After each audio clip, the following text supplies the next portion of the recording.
নমস্কার, আমি আশিস সরকার, একজন হস্তরেখাবিদ। তো আজ দুটি বিশেষ কারণে আপনাদের সামনে উপস্থিত হলাম। তো দুটি বিষয় আজ আমি আপনাদের সামনে উপস্থাপন করব।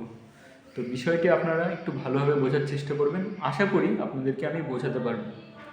তো দুটি বার্তা দেওয়ার জন্য উপস্থিত হলাম, একটি সতর্ক বার্তা এবং একটি শুভ বার্তা।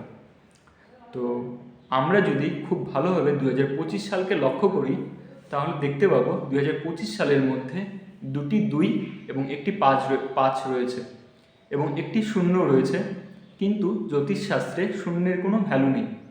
সেই হেতু 2025 সালকে যদি আমরা ভাঙি, তাহলে দুটি 2 ও একটি 5 পাচ্ছি।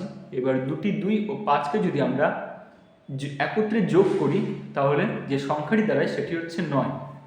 তো জ্যোতিষশাস্ত্রে 9 সংখ্যা মঙ্গল গ্রহকে ইন্ডিকেট করে। তাহলে এবার আমাদের বুঝতে হবে এই 2025 সাল সম্পূর্ণভাবে মঙ্গল গ্রহের দ্বারা প্রভাবিত হবে এবং অলরেডি হচ্ছে। তো এবার আসল কথায় আসি, যে সমস্ত জাতক ও জাতিকারা খুব অল্পতেই রেগে যায় বা একটু জেদি প্রকৃতির, তাদের জন্য সাবধান। কারণ যারা একটু জেদি প্রকৃতির বা একটু রাগী স্বভাবের, তারা মূলত মঙ্গল গ্রহের দ্বারা প্রভাবিত হন এবং একদিকে তারা মঙ্গল গ্রহের দ্বারা প্রভাবিত হচ্ছে এবং অপরপক্ষে 2025 সাল তাদের উপর আরও বেশিভাবে প্রভাবিত হবে।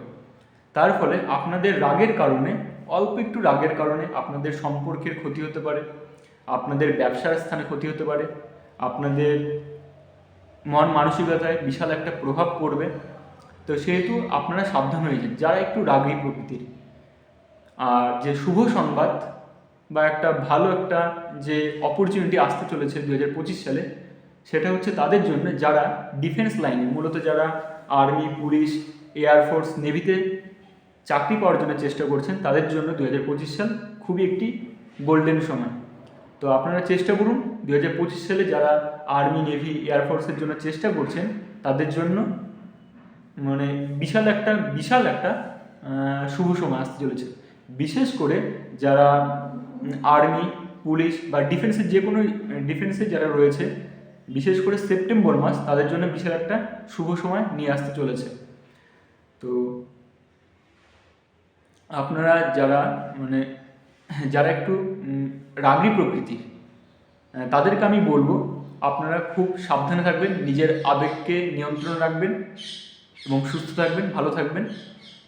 আর যদি ভিডিওটা আপনাদের ভালো লাগে তাহলে শেয়ার করবেন। ধন্যবাদ।